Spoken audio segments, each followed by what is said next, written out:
Assalamualaikum warahmatullahi wabarakatuh. Alhamdulillahi rabbil alamin. Asyhadu an la ilaha illallah, asyhadu anna Muhammadar Rasulullah. Allahumma salli ala sayyidina Muhammad wa ala ali sayyidina Muhammad.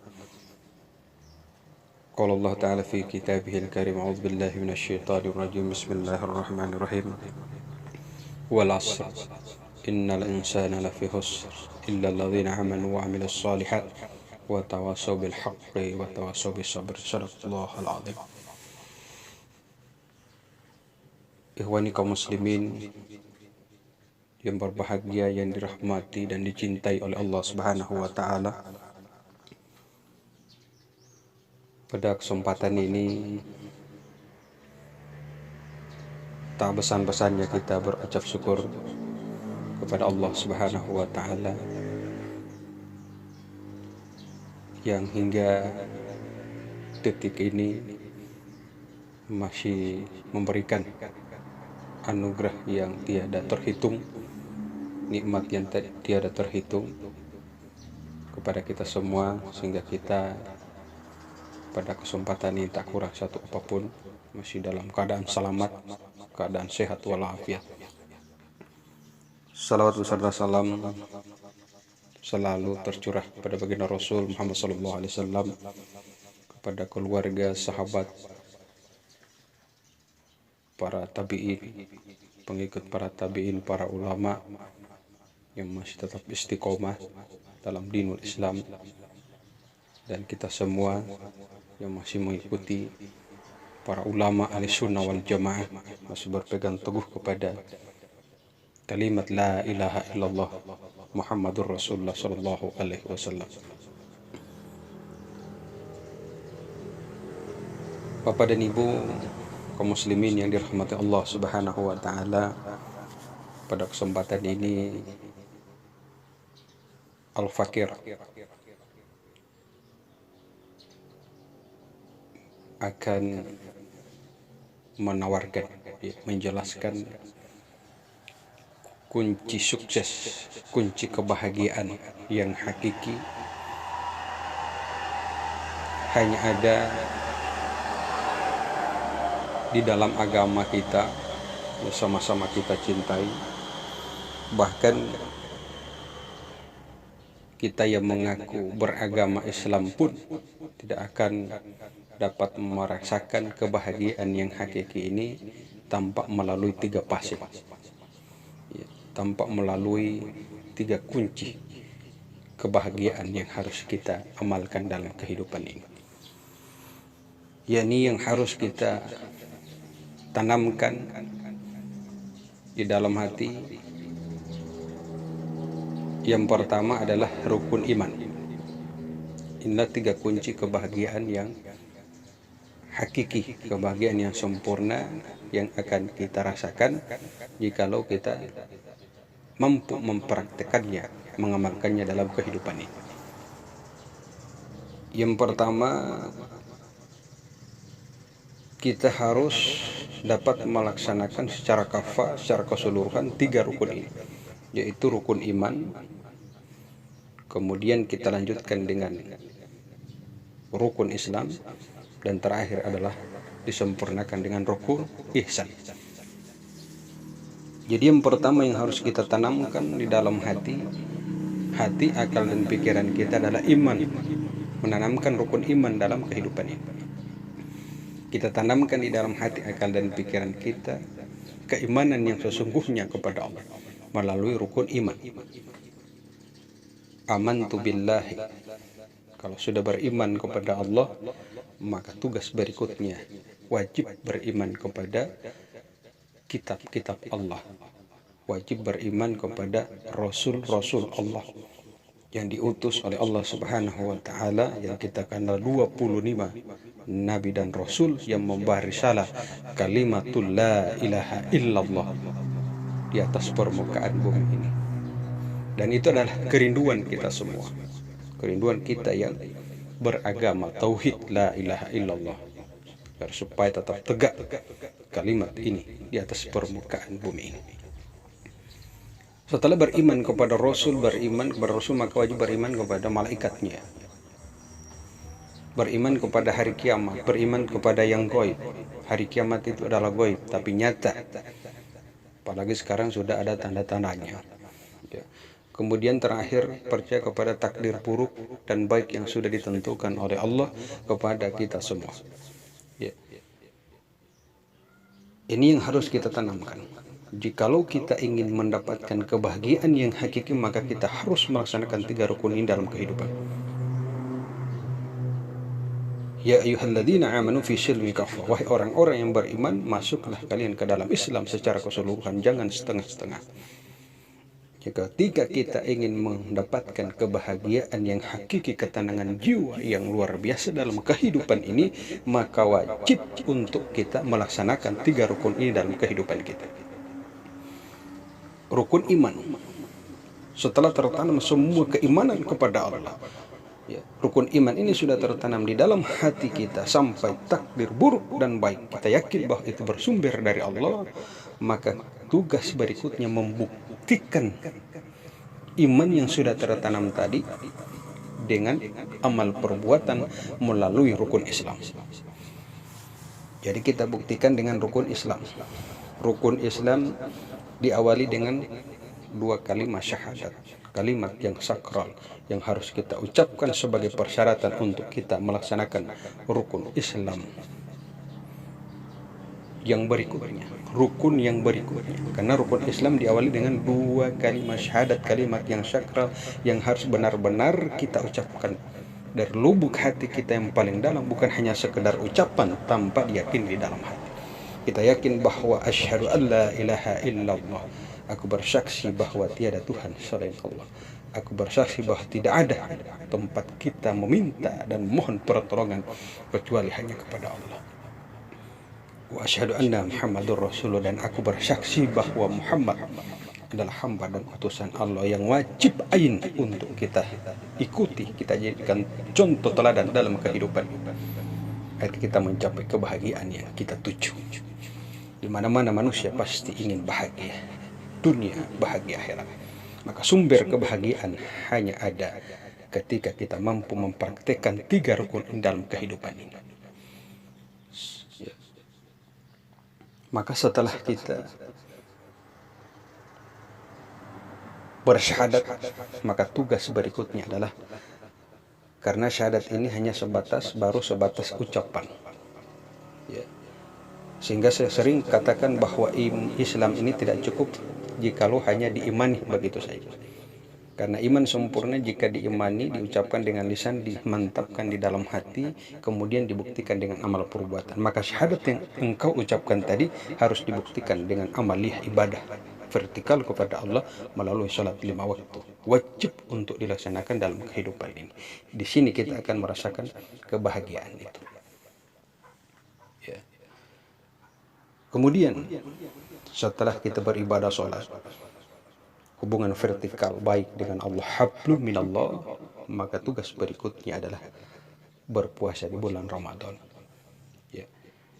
Sebab puasa ini mendidik kita untuk mempererat hubungan silaturahmi dengan manusia, hablum minan nas. Karena di dalam puasa menanamkan sifat kejujuran, sifat jujur yang tinggi. Jujur terhadap diri sendiri, jujur kepada Allah, jujur terhadap manusia yang lain. Ya. Dan sifat jujur yang akan terpelihara jikalau kita menanamkan, merasakan keberadaan Allah di mana saja kita berada. Ya. Jika seorang suami yang mampu mempraktekkan puasa dalam kehidupannya, mengamalkan puasa dalam kehidupannya, maka pasti dia akan jujur kepada suami, akan jujur kepada istri, istri jujur kepada suami. Maka akan tercipta suasana rumah tangga yang sakinah mawaddah warahmah, sehingga akan tercipta suasana surga, baiti jannati, rumah tanggaku adalah surga. Jika suami jujur, istri jujur, maka akan tercipta sakinah mawaddah warahmah yang diharapkan oleh seluruh manusia yang berumah tangga. Pasti menginginkan rumah tangganya bahagia. Maka kuncinya ada tiga rukun yang harus kita laksanakan dalam kehidupan. Di sini kita akan menemukan satu kebahagiaan yang tidak dirasakan oleh orang lain kecuali mereka yang melaksanakan itu. Setelah puasa mendidik kita menanamkan rasa peka terhadap lingkungan, ya, rasa ibah, rasa prihatin. Karena di dalam puasa kita merasakan lapar dan dahaga. Di dalam kita merasakan berpuasa, dalam merasakan lapar dan dahaga, kita akan merasakan penderitaan yang diderita oleh orang-orang yang hidup di bawah garis kemiskinan dari kita. Mereka mungkin, kalau kita walaupun miskin ya, rata-rata miskin kita ini, tetapi kita masih sempurna makan dan minum kita dalam sehari. Kita masih tetap makan 3 kali dalam sehari. Ya. Masih sempurna, alhamdulillah ya. Tetapi ada mereka yang hidup di bawah garis kemiskinan yang mungkin sehari itu hanya sekali mereka mencicipi makanan dan minuman. Maka dengan puasa akan menanamkan rasa ibah terhadap mereka yang hidup di bawah garis kemiskinan. Dengan demikian akan menjadikan kita menjadi hamba Allah yang dermawan. Ya, apalagi mereka yang diberikan kelebihan harta oleh Allah Subhanahu wa taala, maka dengan puasa akan mendidik mereka menjadi hamba Allah yang dermawan, prihatin dan kasih sayang terhadap orang lain. Maka dengan puasa akan memperkuat hablum minan nas kita terhadap manusia yang lain. Kemudian puasa tidak akan sempurna jika kita tidak barengi sempurnakan dengan zakat fitrah. Ya, zakat fitrah. Zakat fitrah di dalamnya yang wajib kita menerima zakat fitrah ini ada 8 golongan. Ya, ada 8 golongan. Di antaranya ada fakir miskin yang wajib menerima zakat fitrah itu. Ya. Orang-orang yang dalam perjalanan fisabilillah memperjuangkan agama Allah wajib untuk kita berikan, berbagi melalui zakat fitrah itu, sehingga memperkuat hablum minallah, hablum minannas, maka dengan ibadah puasa tadi. Kemudian setelah berzakat, kemudian yang terakhir yakni rukun Islam yang terakhir yang harus kita lakukan adalah kesempurnaan daripada rukun Islam ini adalah ibadah haji bagi mereka yang diberikan kemampuan lahir oleh Allah Subhanahu wa taala, lahir dan batin. Karena ada yang diberikan kemampuan finansial, harta yang banyak, kan tetapi belum berkeyakinan untuk melaksanakan ibadah haji karena tidak diberikan kemampuan secara batinnya untuk pergi haji ke Baitullah. Karena di dalam haji ini sudah kesempurnaan dari semua rukun Islam yang kita lewati tadi.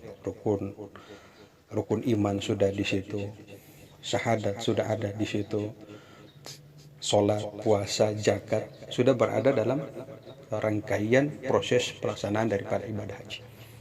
Hablum minannas sudah di situ, dibuktikan dengan zakat, dibuktikan kemudian ada praktek-praktek amalan yang sesungguhnya yang harus dilaksanakan oleh haji yang mabrur. Sebab orang yang hajinya sudah mabrur, sudah otomatis hubungannya baik dengan Allah, hubungannya baik dengan manusia, ya. Jauh dari perkataan-perkataan kotor, perkataan-perkataan yang tidak bermanfaat, apalagi perkataan-perkataan yang melaknat orang lain, itu tidak ada, ya. Bagi mereka yang haji yang mabrur akan sempurna akhlaknya dengan Allah, sempurna akhlaknya dengan manusia.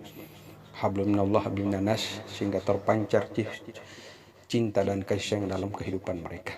Mereka akan menjadi pengayom bagi umat, mendoakan umat agar selamat dunia dan selamat akhirat. Inilah 3 fase, kemudian disempurnakan. Rukun iman, rukun Islam sudah kita lakukan, maka harus disempurnakan dengan rukun ihsan. Ya, rukun ihsan ini kalau di dalam tauhid wal ma'rifah ini adalah tingkatan ma'rifatullah. Rukun ihsan, seolah-olah kita melihat Allah dalam beribadah, seolah-olah kita melihat Allah. Jika kita tidak melihat Allah, maka sesungguhnya Allah melihat kita. Orang yang sudah marah, sehingga orang yang sudah dapat mengamalkan rukun iman ini, ketiga rukun ini, rukun iman, rukun ihsan, disitulah dia akan mencapai kebahagiaan yang sesungguhnya, kebahagiaan yang hakiki, kebahagiaan yang bersumber dari Allah Subhanahu wa taala. Inilah harapan kita. Mudah-mudahan kita akan mampu mempraktikkan 3 rukun ini dalam kehidupan, sehingga kita akan mencapai kebahagiaan yang hakiki. Sehingga terakhir, ya, jalan akhir yang akan kita dapatkan adalah mendapatkan gelar yang sangat istimewa dari Allah Subhanahu wa Ta'ala. Yang sering saya sampaikan, ya ayyatuhan nafsul mutmainnah, kebahagiaan yang sesungguhnya, jiwa-jiwa yang tenang, sehingga kita dekat dengan Allah, merasakan percikan surga sebelum surga yang sebenarnya. Itu ketenangan batinnya yang sangat luar biasa yang akan kita dapatkan dengan melaksanakan 3 rukun ini, insya Allah. Mudah-mudahan kita akan mampu melaksanakan hal ini dalam kehidupan, dan mudah-mudahan kita akan tergolong hamba-hamba Allah yang ikhlas, yang tujuan kita hanyalah Allah, ridho dan ampunan adalah tujuan kita. Ilahi Rabbi antal maksudi wa ridhaka matlubi atini muhabbataka wa ma'rifataka wa la hawla wa la quwwata illa billah. Itulah tujuan kita. Untuk itu kita akhiri pertemuan ini dengan memohon ampun kepada Allah. Mudah-mudahan seluruh amalia kita, ibadah kita, ibadah sholat kita, hubungan dengan Allah, vertikal dengan Allah, hubungan dengan manusia, dan amal-amal kebaikan, muamalah lainnya akan tergolong amalan-amalan yang hanya mengharapkan ridho Allah, ampunan Allah, dijauhkan daripada sifat syirik, dijauhkan dari sifat riya. Ya, mudah-mudahan untuk itu kita bermohon kepada Allah, beristighfar kepada Allah, dijauhkan dari seluruh penyakit hati ini. Untuk itu mari kita beristighfar. Kita akhiri pertemuan ini dengan beristighfar dan bersalawat kepada baginda Rasul Muhammad SAW. Untuk itu mari kita beristighfar. Astaghfirullahaladzim, astaghfirullahaladzim, astaghfirullahaladzim. Ya Allah, ampuni kami ya Allah. Astaghfirullahaladzim. Allahumma salli ala sayyidina Muhammad wa ala ali sayyidina Muhammad. Allahumma salli ala sayyidina Muhammad wa ala ali sayyidina Muhammad. Wabillahi taufiq wal hidayah. Assalamualaikum warahmatullahi wabarakatuh.